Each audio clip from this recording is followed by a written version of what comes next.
Thank you, Maven Stone, for your beautiful music. What a wonderful way to start off Circle Sanctuary's very first online annual meeting. And we'll get to hear a bit more from Maven later on in the meeting. This is Reverend Selena Fox, and I'm Senior Minister of Circle Sanctuary. And with me is my husband and partner. Hi, I'm Dennis. Welcome.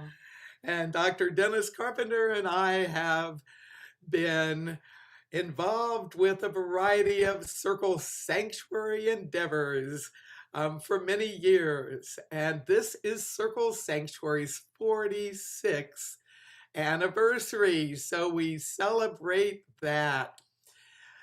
Every nonprofit organization has people who anchor it and make the work possible. And I'd like to start out by inviting each of the members of our board of directors to say a few words as we are moving ahead and sharing with you things about the past year, things about the present, and taking a look at the future. So Dennis, I invite you to do a greeting. Hello again, everybody, and welcome to our annual meeting. And I'm sure you'll be amazed at all the things that various people have been doing in our organization despite the challenges of 2020. Thank you, Dennis. Well, another member of our board of directors who has been part of our board of directors and connected with Circle for a really long time. Stephanie Edwards goes back to our earliest days of Circle Sanctuary's beginnings. So I welcome Stephanie.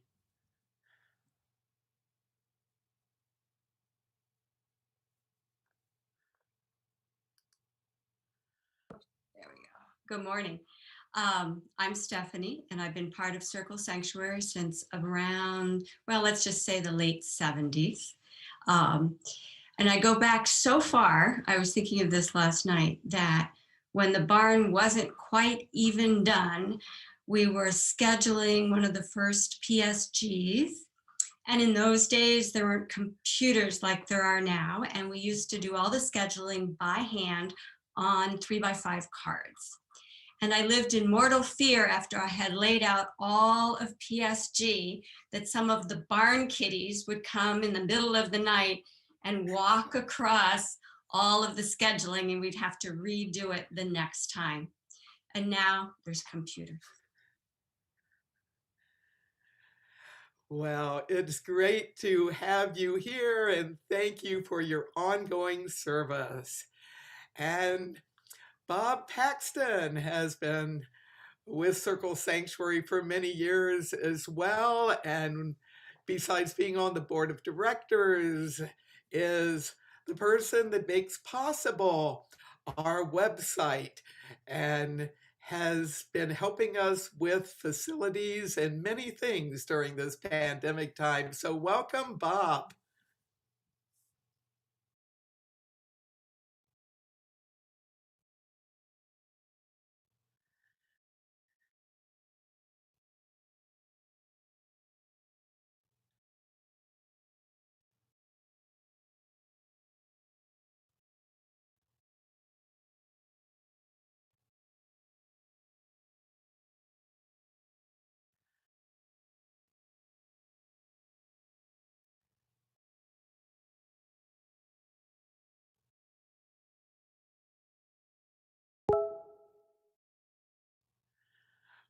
Thank you, Bob.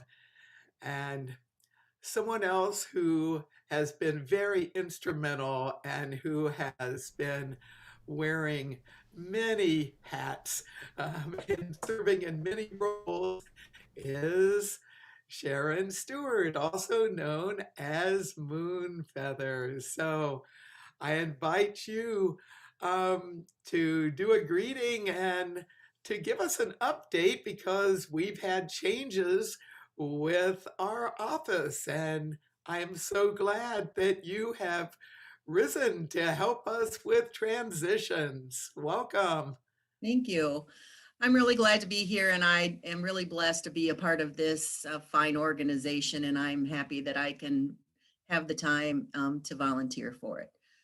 With the office transitions, what I've stepped up to volunteer is to try and take a piece of Emily's job. For those of you that don't know, Emily Bramerson, who had been our office staff person for quite a few years, has decided to be a full-time mom, and they welcomed their second baby, and we are certainly going to miss her, and I want to thank her for all the time and love and energy she put into that position at Circle. So what's happened now during this pandemic time is it's a little hard to hire staff and train new staff when we're trying to stay socially distanced and the church is pretty much shut down for in-person things. So a group of us kind of just came together, I guess I would say, and have volunteered to take on pieces of the office now. So I am going to be answering the Circle and PSG email, and I'm doing the financials weekly. And my suggestion to you then is, because there isn't someone in the office all the time, is to make sure that if you need to contact us, to email us is the fastest way to get a hold of us. And others that stepped up to the plate that I just want to acknowledge for the office transition is obviously Bob has stepped up and is going to be taking on a bunch of the email and everything that he does all behind the scenes all the time. And Casey has stepped up and is going to be doing the PHPs and email announcements and more social media. And then not on this meeting is Evelyn Henn, who has stepped up to take on the membership program. And that's a big job. And she is tackling it and, just doing a wonderful job. And we all are doing this voluntarily so that we can help out this organization that we love so much. Thank you. Thank you. Well, every annual meeting, we have an annual report, and we have just completed it, and it will be coming to the Circle website soon. And I'd like to invite our graphic designer, Judith, to come on and talk a bit about her work, because she not only works with the annual report, but a variety of our different publications. So welcome, Judith.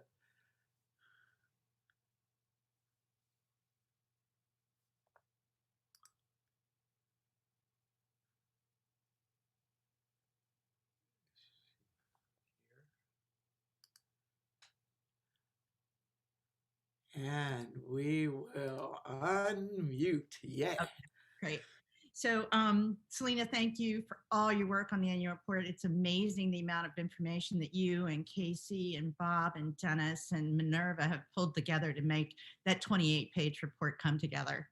I also am involved with doing graphics for all of the festivals online and supporting other now virtual publications, as well as monitoring a couple of Facebook pages. So I'm so honored to be able to be of service to Circle Sanctuary.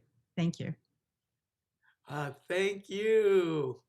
And I'm going to bring Moonfeather back on, because she has been our festivals manager and our Pagan Spirit Gatherings manager over time. And as I say at the beginning of the annual report in my reflections, this has been a year like no other in Circle Sanctuary's history. And I want to acknowledge Sharon's work and shifting from years of effective in-person gathering, organization, coordination, problem-solving, community convergence to online realities. It's been a journey. Welcome, Sharon. Yeah, journey. I don't even know if that's a description. It's been a tough year to try and transition from in-person events to virtual events when I am not a tech person. So I have had to learn a lot this year, and I thank Bob for his patience with me as I've been trying to learn my way through a lot of this stuff and struggle. But for the most part, it's been really successful. For me, it's been really important that we keep the community of these events flowing and keeping people involved and connected that way. And I think we're doing it. And I'm really proud of the people that have stepped up to the plate to do this, because these virtual festivals are a lot of work and a lot of unknown because people aren't comfortable with the tech.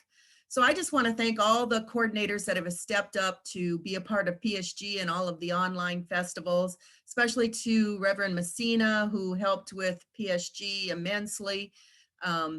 It was great. And Stephanie, I laugh when you say, I've been with Circle since '99. I laugh when you talk about the cards, because when I started to learn PSG, we were still using those cards on a table to schedule. And it's not done by computer now. I use tag board now. We've moved from cards, but it's been a great experience, and I'm hoping that the community is enjoying the love and work and effort that everybody takes in putting on these virtual festivals. And if you'd like to be a part of them, please get a hold of me, because we are already working on the 2021 festivals. So if you'd like to be a part, please email me. Thank you. Thank you. Well, another important part of Circle Sanctuary, the organization, the community, is Circle Sanctuary Nature Preserve, the land. And we are continuing to implement good practices that we have evolved over the years. And during the pandemic time, although we have chosen, as have many other churches and religious organizations, to have our gatherings online instead of having large gatherings in person, there's a need to keep the facilities up and to do groundskeeping. So although we haven't been able to have our monthly sanctuary days and our twice yearly community weekends where we do a lot of the environmental restoration work and trail maintenance and things, we have had a very small number of us who are continuing to care for the land. So I'd like to have Bob come on and talk a bit about his experiences, and then we'll turn that over to Dennis. Welcome back, Bob. Thanks much, Selena. Yeah, it's been an interesting year. A lot of the endeavors that we would conventionally do at a time like this, the prescribed burns, the weekends of folks getting out there and really doing their thing, that hasn't taken place. But what we have done instead is we've kept up the trails, we've kept the power equipment going, we are continuing to maintain all of the equipment, we are maintaining the facilities as a whole, buildings, grounds, everything else, to a standard such that when we can meet in person, everything will be ready and will not be showing signs of neglect. Thank you, Bob. Dennis, you have been one of the people who has gone over there quite a bit to check on things. Do you want to share something about that? So because Selena and I live next door, we're the ones who end up having to interface with the various services that might be coming to the sanctuary and that kind of coordinating interface. I'm going to leave the facilities upgrades to Sharon to describe next. What I will say is that one of the things that happened this year is that the electric company buried the electrical lines in this area due to the hilly terrain and many of the lines running through the woods. So they did that as part of upgrading the electrical service to our place as well as to Circle Sanctuary. The one complicating fact at Circle Sanctuary is that there's an easement that goes from the buildings of the sanctuary up through the woods to a cabin way up on top the ridge beyond Ritual Mound. And so they had to lay that line all the way up through the woods. And the good news about that is that as a result of that, we have a new road into the area above the house, which will eventually connect up to the cemetery and provide an additional walking trail up through a part of the property that up until this point has largely been inaccessible. So we're very thankful for that side effect of the electric company doing its work. And I do want to give thanks to Bob because he has been primarily the main person who has kept up the mowing of the trails and the cutting back of brush and routine kinds of maintenance on the sanctuary so that it's in really good shape for the next time we're able to host people visiting the sanctuary. Thank you, Dennis. Well, I'm going to invite Sharon back because another way that she serves community has been to coordinate our facilities upgrade and operations committee. And we are, even with the pandemic going on, we are continuing to make progress. So welcome back, Sharon. Thank you. Yes, in 2019, we started the facilities committee, and that committee consists of board member Bob Paxton and circle members Evelyn Henn and Brad Allen. And we had met regularly at the beginning and moved a lot of things along, but like everything else in the pandemic, things have kind of come to a halt. Doesn't mean our progress stopped because the things that we already had in motion, we were able to complete. You'll see in the annual report, Dennis already talked about the electrical lines, but we did get the new furnace and air conditioning installed into the house that a member donated, which was, I'm sure we'll all enjoy when we can gather back there again. Also, the bats were removed from the barn and a huge cleanup of the barn was done. And the big project that we also got done was getting the new septic into the house. That was completed in June. And the project that we were working on that we need to table right now because of this pandemic and not knowing what the future may bring for us is, as you know, last year at the annual meeting, we talked about getting showers and flush toilets. And that certainly hasn't gone off our radar. We had people out and we had some architectural companies come out and we got some estimates and there was some discussion on, just exactly where to place this and so on and so forth. And then the pandemic hit. So right now, we felt it was prudent that we just let that sit for right now, but certainly this committee wants to get back and look at that for the future when we feel that we can start gathering and doing some capital fundraising and things like that again for a big project like that. So the committee still is there. We're just not having as much work to do right now during the pandemic. Thank you. Yeah, thank you. And I had never seen a septic installed before in the way that we had it done at Circle Sanctuary Land. And in the annual report, you'll get to see a photograph of it in action. Well, even though this has been a unusual year with some challenges, there's been cause for celebration. And one of the ways that we've been celebrating has been to celebrate the 35th anniversary of the Lady Liberty League. And Lady Liberty League is that dimension of Circle Sanctuary that works to guard and uphold and bring about equality, good civil rights, and religious freedom for all sorts of pagan folk and other nature spirituality practitioners. And we have a 3-person admin team. I helped with the birthing of Lady Liberty League back in 1985 as I helped coordinate networking to stop a piece of federal legislation which would have, in effect, taken away tax-exempt status from Wiccan and other pagan churches. And fortunately, without having email, social media, or any of the other ways that we quickly share information now, we use postal mail, telephone, and telegram back in 1985 to get people to contact their elected officials on Capitol Hill to stop this piece of unconstitutional legislation. The good news is we were successful.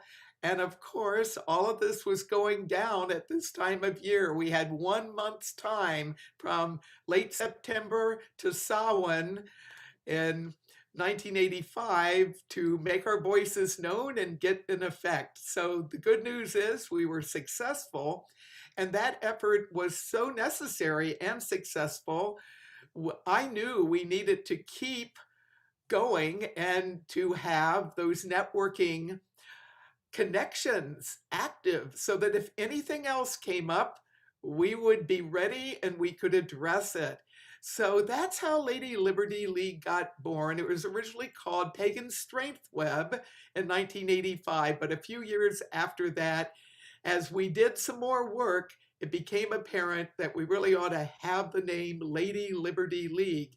And part of that name came from the fact in that very first working that I invited people not only to communicate with their elected officials, but to work with the image of Libertas, the ancient Roman pagan goddess of freedom, in her American icon form, Lady Liberty. And I'd like to invite into our report about Lady Liberty League in this meeting our Deputy Director, Minerva. Good morning. Thank you for inviting me. So Selena mentioned about the work that Lady Liberty League has been doing throughout the years. We continue to do that work. We have hardly been affected by the pandemic because we have been meeting virtually for years, either by phone, then by conference call, and now by Zoom. So we're still able to do that weekly to manage the requests and the cases that come in.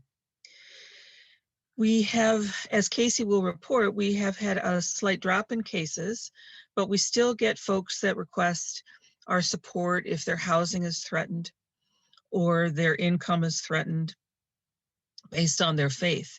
We have had an uptick in cases that where folks are asking for being able to openly express their paganism, either through wearing a pentacle or a beard or longer hair or a hair covering. We've been successful in helping folks express their sincerely held religious beliefs. We've been doing some work with Americans United for the separation of church and state.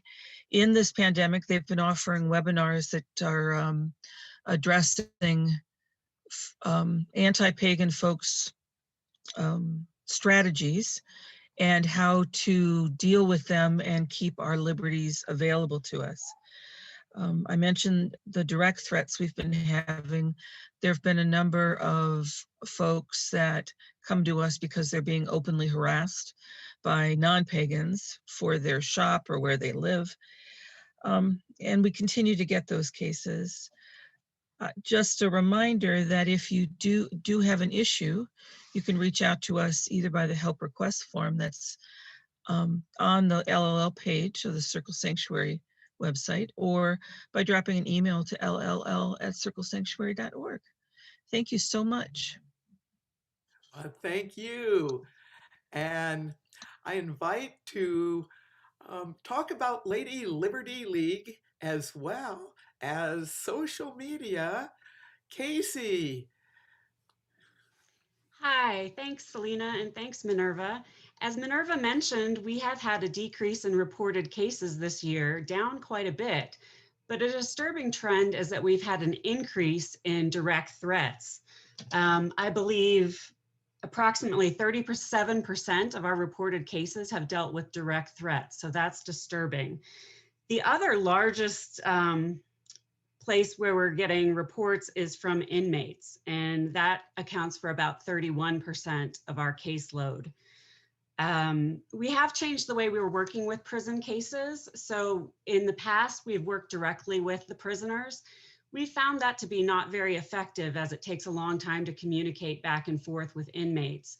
What we've found to be more effective is that we ask for information about their chaplain or other prison officials, and we can work directly with the officials and therefore help all of the pagans at the institution rather than one individual. So that's a big change in what we're doing this year.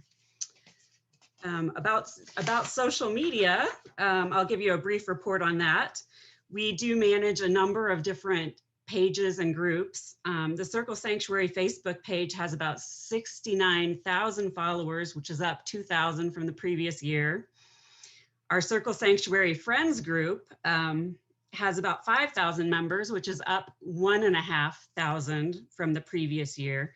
Now that's a group where approval is required, and Bob Paxton does the majority of those approvals, so that's a lot of work.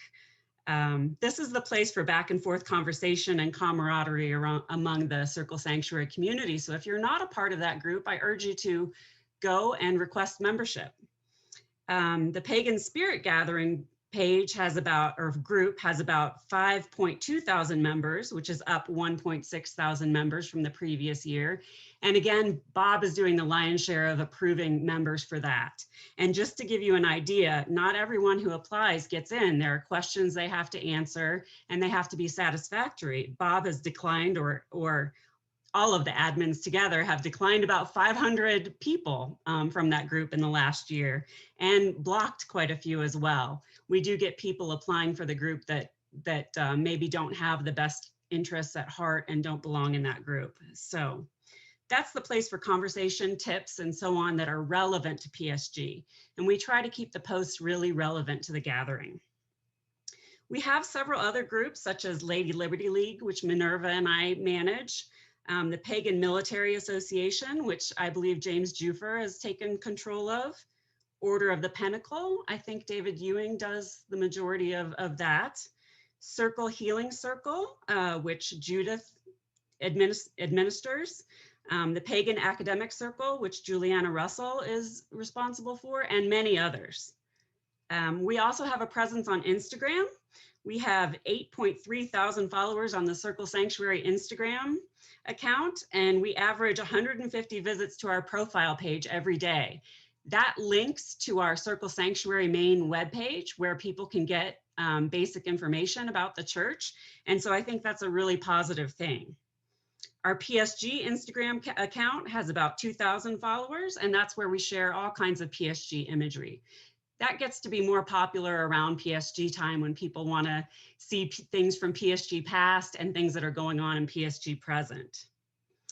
Twitter is the final platform I want to talk about. And for Circle Sanctuary Twitter account, we have about 3,000 followers, and we have daily tweets about events and Circle activities. The PSG Twitter account has over 20,000 followers, and that's a place we can work on distributing more and more information in the future.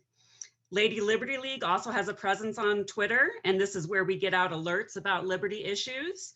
There are 1.2 thousand followers on that. So that's your brief social media update for this year. Thanks.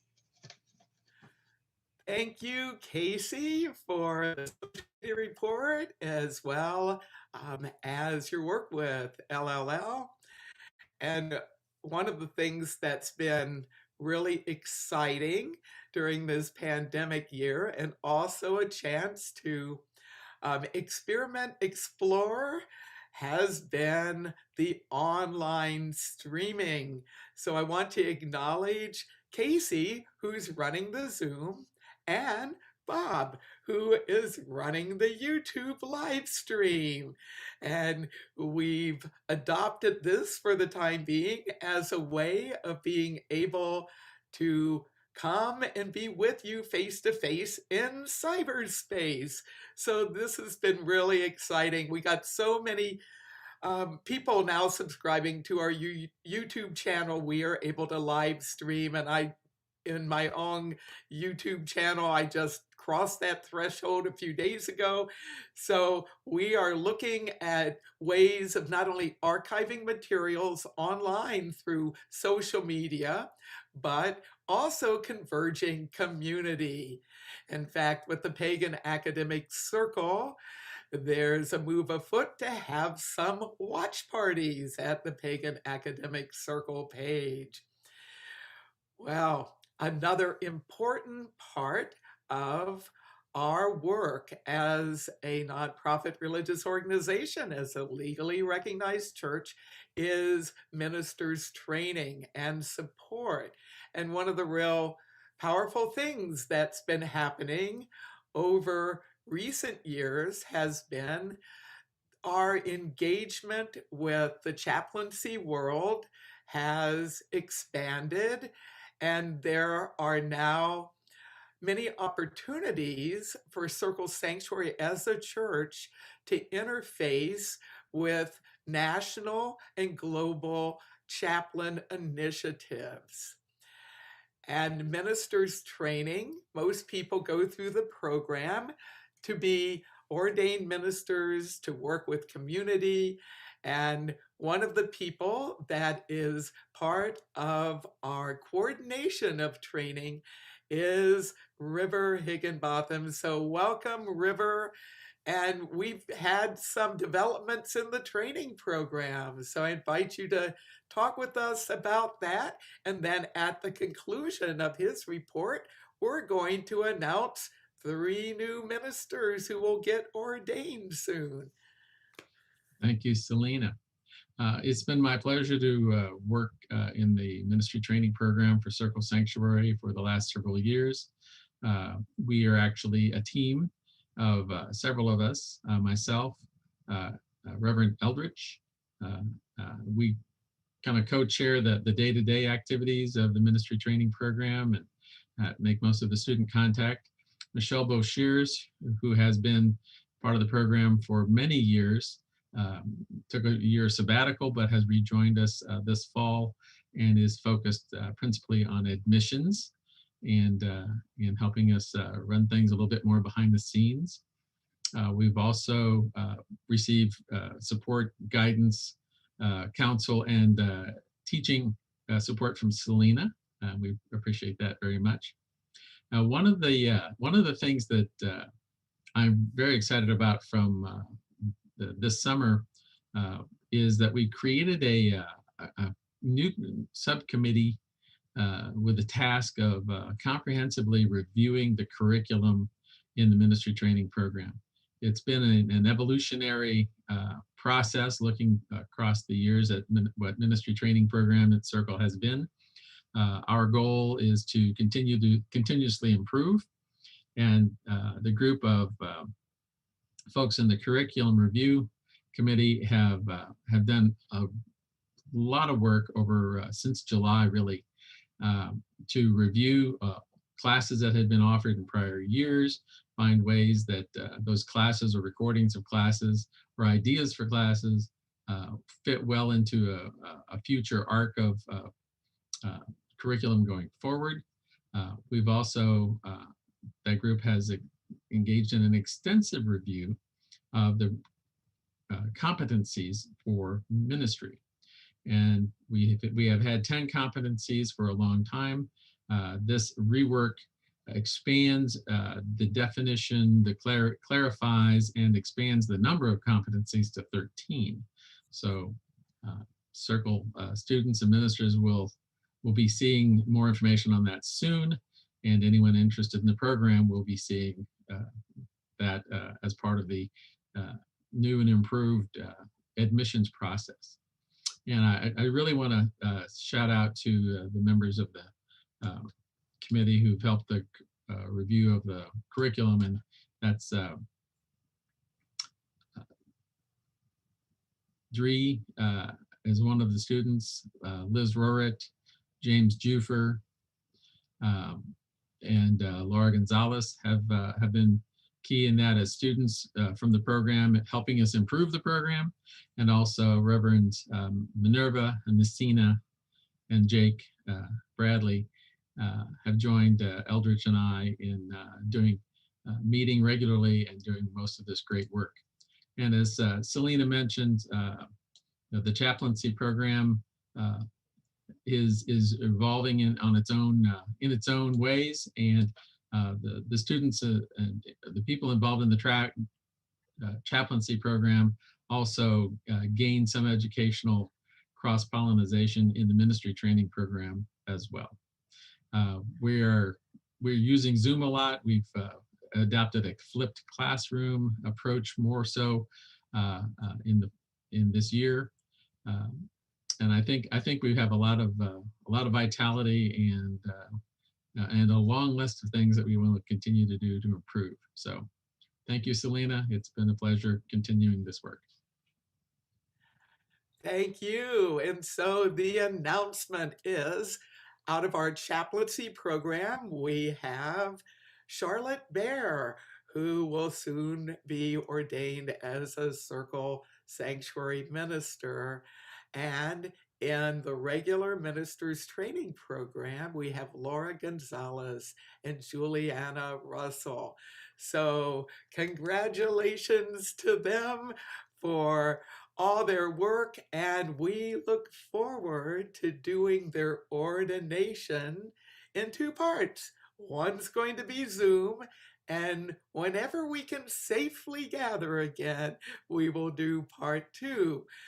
If you are not already looking at your e-bulletins from Circle Sanctuary, we do Circle Times every month.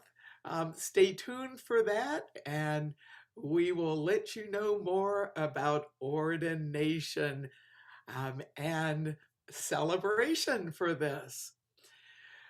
Circle Cemetery is an important part of Circle Sanctuary, the church, our community, and our land. It is a 20-acre piece of the 200 acres of Circle Sanctuary Nature Preserve, and 25 years ago, it came into being. The early ideas about having a pagan cemetery go back to the earliest days of Circle Sanctuary in the 1970s.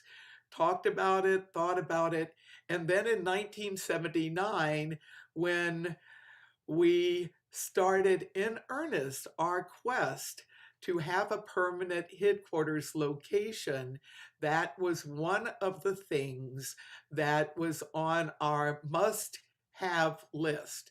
So we wanted to get land that was in such a fashion that part of that land could be a cemetery. In 1983 is when Circle Sanctuary Nature Preserve came to be. We began purchase of that land, but we didn't start the cemetery itself till 1995. Why 1995? That was the year we finally paid off the land. I felt it was really important that we actually had title to that land before we started putting human remains on the land, and to take additional measures to get structured as a cemetery. So in the early part of Circle Cemetery days, we had memorial areas, we had ashes scattering, but in 2010, we were able to expand our cemetery from a ridge top where it originally was, and it still is the main part of our cemetery. We expanded it out to be 20 acres. Why 20 acres? You needed 20 acres to do full body burials. And I am so thankful that we were able to do the legal things necessary to be established as a cemetery with a burying ground. And over the years, we have been a place where people not only have loved ones that are remembered and with remains there, but Circle Cemetery itself has helped lead the way in greening the end of life. During the pandemic, we have had 2 burials. On Earth Day, I did a burial of the ashes of Elizabeth Moran, also known as Elian, who wrote for Circle Sanctuary's publications in the past, and she was very supportive of our cemetery. at that time, everything was in lockdown. So instead of having a group gather, which wasn't possible at that time, we videoed it and marked her grave with the stone in the original part of the cemetery. Then this fall, we did a burial of another person connected with us in a variety of ways, Dave Erickson, who is a documentary filmmaker and someone who was very much a nature guardian. And so we had the opportunity, with social distancing, masking, to have an outdoor graveside natural burial, able to fulfill his wish to be returned to nature in that way. And I'd like to invite Moonfeather on, who has not only helped with that event, as did Bob and Dennis, but as somebody who has been instrumental in our greening the end of life work, and indeed has been a consultant to those who are interested in learning about greening the end of life. She's a death midwife, and she's carried on traditions of people having good choices regarding end of life planning. So welcome, Moonfeather.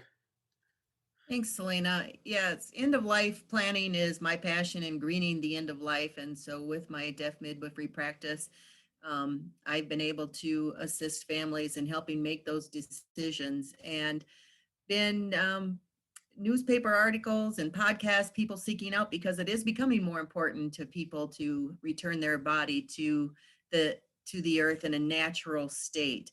And I think the interest is just growing and growing, and I'm glad to be a part of it, and glad that I have the opportunity to educate a lot of people about it. And really, it's really nice for me when I help these families to be able to be there at the green burial and just help with the green burial for that closure, and to see the healing and the beauty and all of it, and the families just express that, it should be this way all the time. It's a wonderful, wonderful practice, and we are so lucky to have this cemetery at Circle Property.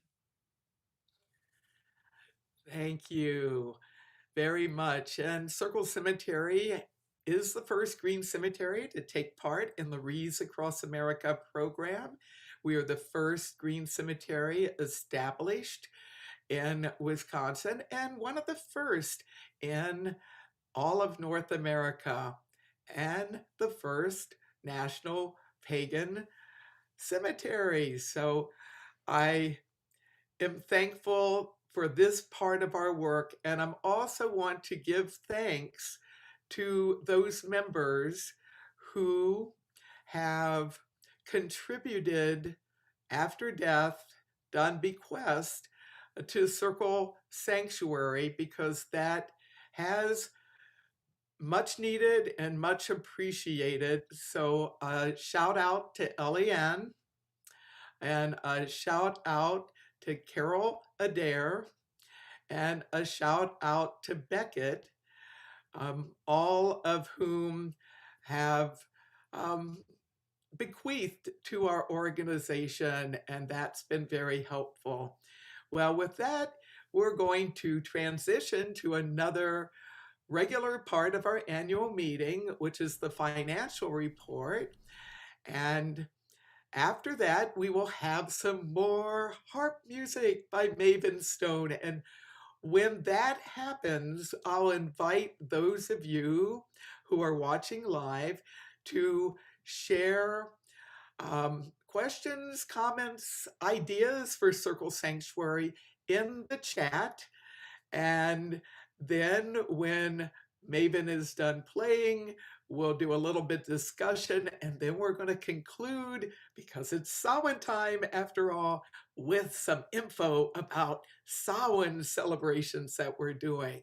So I turn this over to Bob, who's going to share with us some information about our annual report and how Circle Sanctuary is navigating this pandemic time. Thank you so much, Selena. So I'm going to go put this at full screen. Do-do-do. Almost there. There we go. Okay, so we have actually two documents that we'll be going through. The first is the typical financial summary that we've been publishing every year since 2009.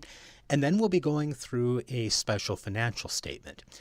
2020 is not over yet, but we did feel it important, especially in these times, to provide some context about where we are now as opposed to where we were at the beginning of the year before the whole COVID thing started. So let's start first with 2019. Looking at 2019's overall income, it was $284,190, $284,190, 59% from event registrations, that being PSG and non-PSG combined, 18% from donations, and we'll talk about that in a moment, and then 19% from membership dues. Now, the donations were higher than usual significantly in that they included a bequest as well as a very generous donation for a new furnace and air conditioner in the farmhouse. Looking closer at PSG, for PSG 2019, which happened at Hannon's Camp America in Ohio, we opened up registration in 2019 proper, so all of that money was brought in that year. And then later in the year, we also opened up PSG 2020.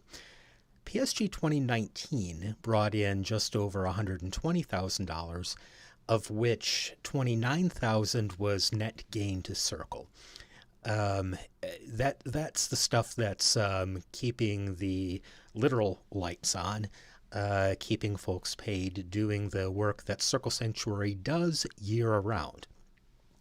Compared to 2018, the total income was up by 15.2%, the bulk of that being that bequest and donation. Membership income was pretty stable, just up 2%. One notable thing is that non-PSG events were down by 26%. That is something that we had been starting to do some thinking about, and then COVID came around and rendered that a moot point. So let's stick a pin in that for a bit. Moving onward to expenses. There were a total of $262,593 total expenses in 2019.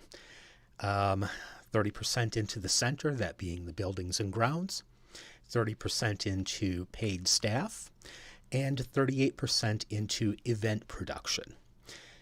Center expenses were up by 57% over 2018. We did do that new farmhouse furnace and air conditioning. We did that big bat remediation project, which had literal tons of material taken out of the top of the farmhouse, or the top of the barn there in Circle. We did road work. There was a bunch of culverts that went in, and we also added a defibrillator and replaced the projector. Event expenses went up by 16%.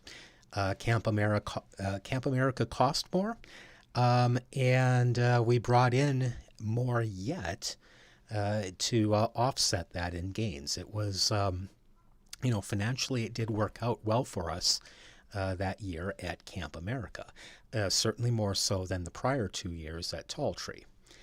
And then staff expenses in 2018 went down by 8.7%. We had fewer paid hours, especially as Emily went from full-time to part-time once she was expecting. Moving onward. So the 2019 bottom line. Circle ended 2019 with a surplus of $21,597, and as always, it carries no debt. This is one of those things that I've been so happy that I've been able to save for all of these years due to the careful financial work that Dennis does. Circle has no debt. Membership dues were stable. We increased income from PSG, and that balanced out that decreased income from the on-site events. We had those very strong donations, nearly 20,000 bequest from Beckett's estate made up the bulk of our 2019 surplus. And as mentioned before, that generous donation paid for the new farmhouse furnace and air conditioning.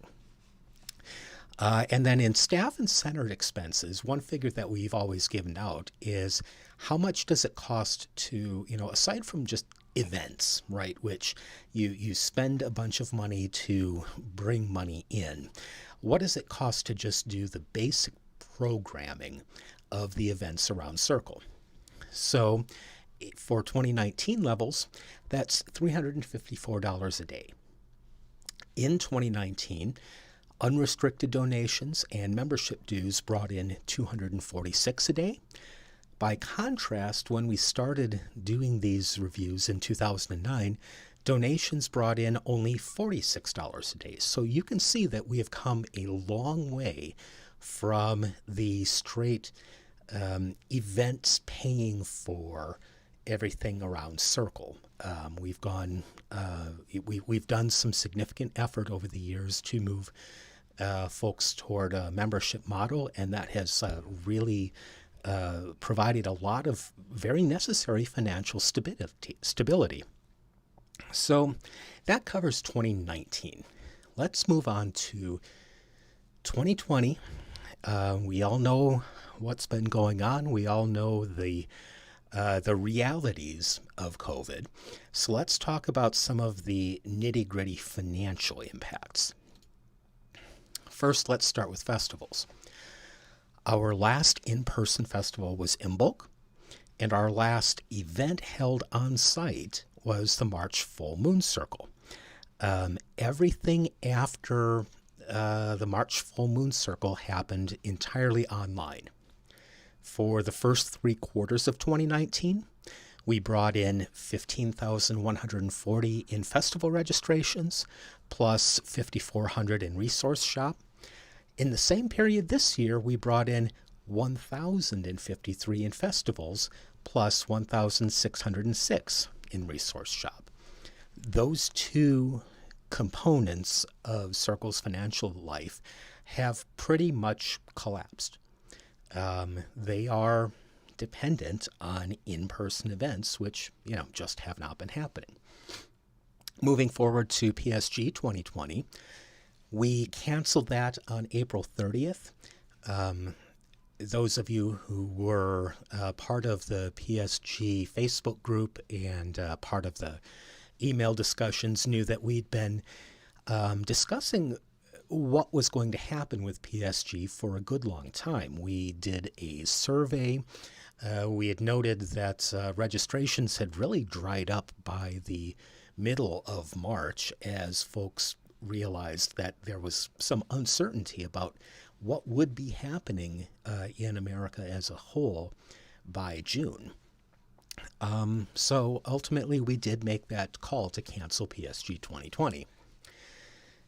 Circle had received just over $64,000 in PSG registrations total, of which 24,000 and change was in 2019.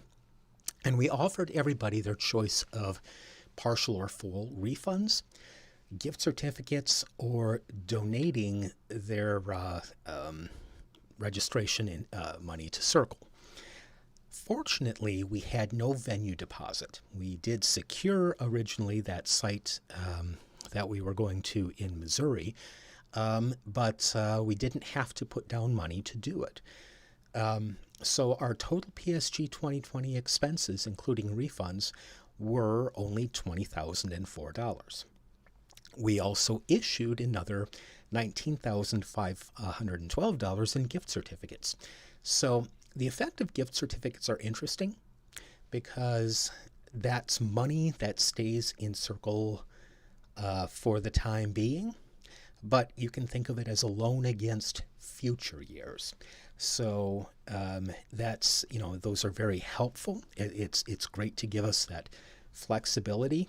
And that is something that we will have to, in years, going on in the future, reabsorb those costs. But the net effect here, with the help of many generous donations and a t-shirt fundraiser, which was very successful, Circle gained $24,628 from PSG 2020. So it was not as lucrative in terms of keeping Circle running as the prior year, but it was a little bit better than the final 2 years at Tall Tree. So the overall financial shock was not that enormous. Moving on, looking at membership. In the first 3 quarters of 2019, we brought in 36,000 in dues. In the same period here in 2020, we brought in 34,000 in dues. We've gained many new memberships from that broader online audience, and others have lapsed or declined owing to COVID-related circumstance. There are, the reality is we aren't showing up in person. Circle isn't necessarily top of mind in that way that, it otherwise might be. And we all know about the difficult economy that we've all been facing. Folks have needed to really, tighten their belts to keep their own households going. We also had some atypical 2020 income and expenses. We received additional bequests totaling just over $45,000. We did receive a payroll protection plan loan. That was the federal COVID-19 bill that came out in April. We did get a loan of $10,655. And we received word about 2 weeks ago that that had been fully forgiven. It had been fully paid off by the feds. So that was definitely income that helped greatly to pay continue paying the payroll that we had. And that, does not go on our books as a loan that we will have to pay back in the future. The atypical expense we had, we'd mentioned before that farmhouse septic system. We had a regulatory deadline of June to replace that. It had failed, I think winter before last. It was a very severe winter. The old system, which had dated back to the mid-50s, had cracked, and we had to replace it. We just couldn't push that off any further. So we did spend the $19,000 to replace that system with one that was sized not just to run a typical 4-bedroom house, but to actually run the kitchen that we need to do to keep a festival running.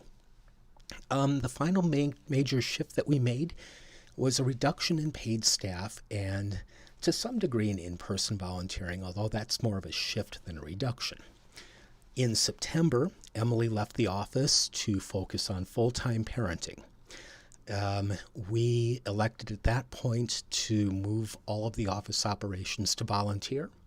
So Reverend Sharon thankfully jumped in to handle those operations, and Evelyn has come back into the Circle orbit again to help us out running the membership program.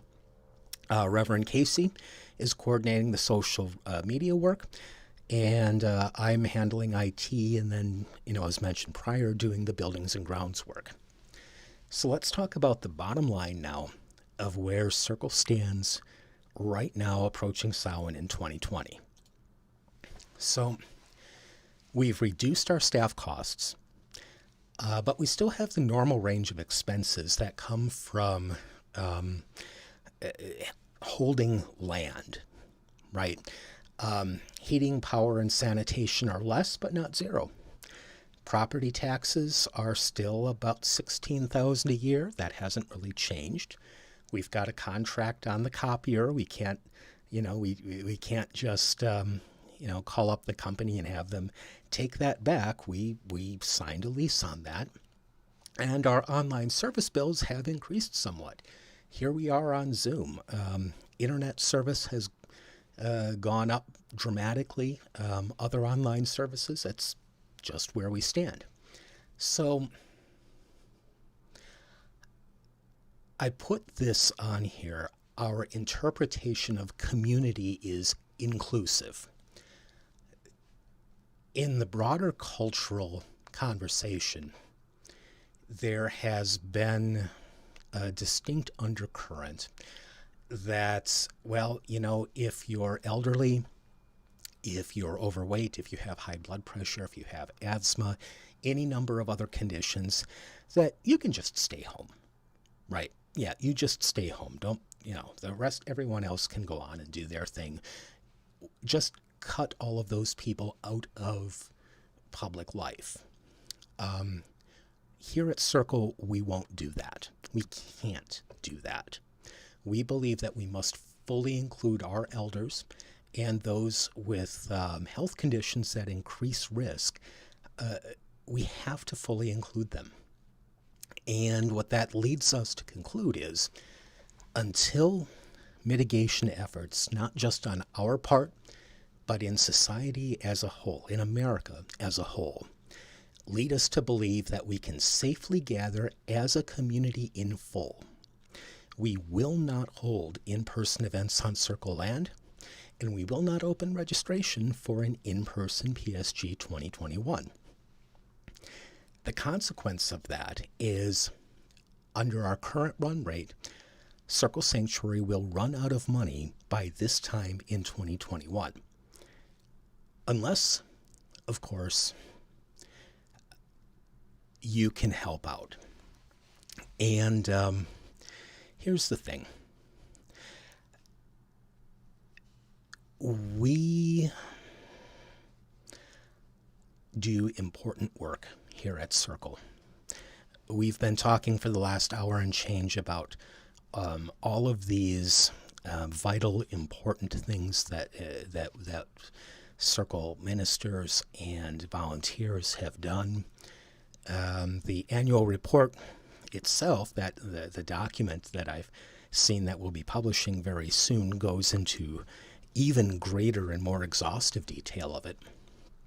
And all of that Circle does is a good that must be maintained and defended. It's something worth preserving.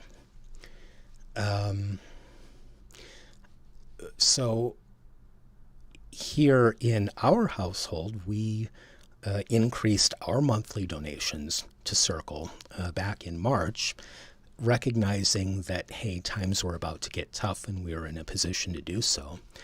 And I would urge you to consider doing something roughly the same. If you have an extra $5 or $10 or $20 that you can kick in, even better if it's monthly, if you can go to our website under donate and consider making a one-time or a sustaining contribution to continue to support all of this work that we're doing, that will be absolutely vital to keeping the lights on and keeping the services going. We can do this. We can survive this. We can keep the land, keep the people, keep the work going, keep the services flowing, until such time as we can all get together and do all of this wonderful stuff that we've been doing for, 36 years now, which will happen whenever, the outside world gets their collective acts together such that we can do it safely. So that's the message. It's not a terrific message, but it is not by any means a dire message. It is something that is achievable by us with your support. Thank you so much. If you have any questions, feel free to reach out to me. And with that, I will turn it back to the Zoom meeting. Thank you. Thank you, Bob. And I invite Maven to share some music for us. And as she plays it, there is a chat feature in the YouTube. So I invite you to, if you have questions you would like us to address or ideas for us, invite you to put them in that chat. And I invite you to let the magical healing sounds of bardic harp music to bring some joy and delight and some healing. And welcome, Maven.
Thank you, Maven. It was really wonderful. And I invite Maven to say a few words to us, if you will. Let us know how we can connect with you. I know you're on Facebook. You know, this is a time where bards need some support too. So thank you for donating your services to Circle Sanctuary. And for people that would like to hear more about you and your music, how do we find you? Oh, you're very welcome. I'm so glad to be here. And any way that I can support you and Circle Sanctuary, what you're doing is just simply amazing. Yeah, so I'm on Facebook and I'm on Instagram. I do live videos. Right now, I'm just doing once a week, but I usually do twice a week. But right now, it's because I'm finishing up the last little bits of my new album called The Book of Spells, which will be released hopefully a day or two before Samhain. So, yeah. Well, And you can find that on my.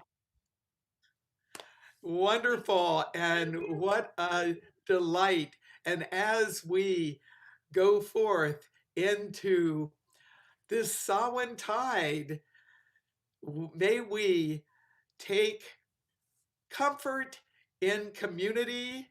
May we deepen our connections with the sacred in whatever form or forms we connect with the divine, with Source. And although the future may appear uncertain due to this pandemic, know that by drawing on our connections with the divine and by connecting with each other and with the healing power of nature, this can help us as we journey forth. Wow, Samhain is coming, and we have our very first online Samhain festival.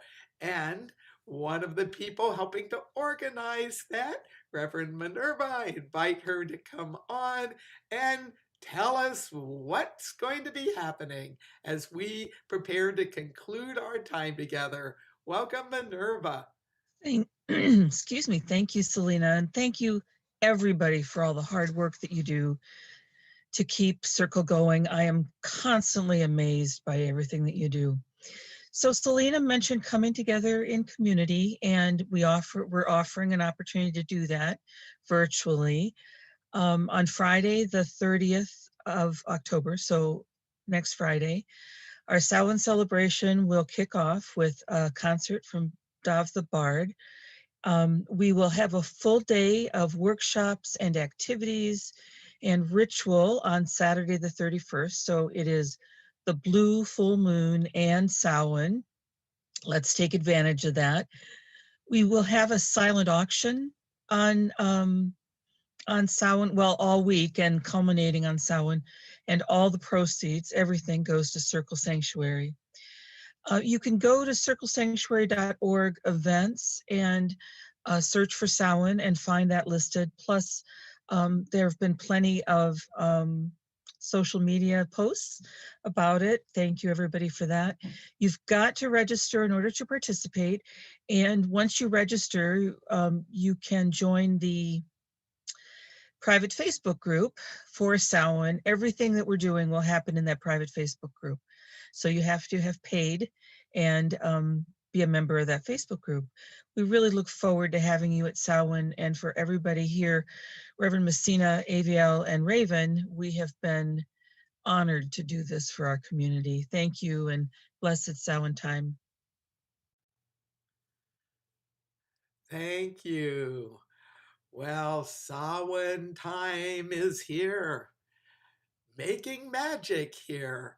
So it's so wonderful to be with all of you. And then what I invite you all to do is connect with the divine that's within you and around you. May you be blessed with peace, safety, well-being, and may we continue to find ways to connect with each other in inner space in our meditations and prayers, in cyberspace through events such as this. Until that time, we can safely be face to face. Many blessings.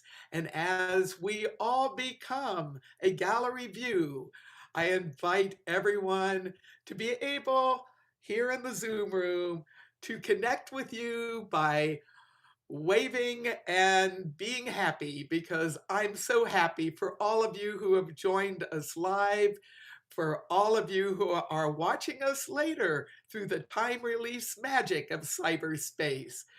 So as we all connect together, we wish you happy Samhain! Happy Samhain!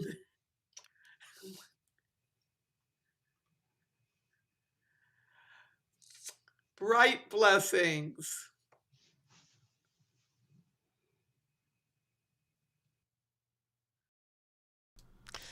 All right. Yep, I've cut to a transition card, so we're all good.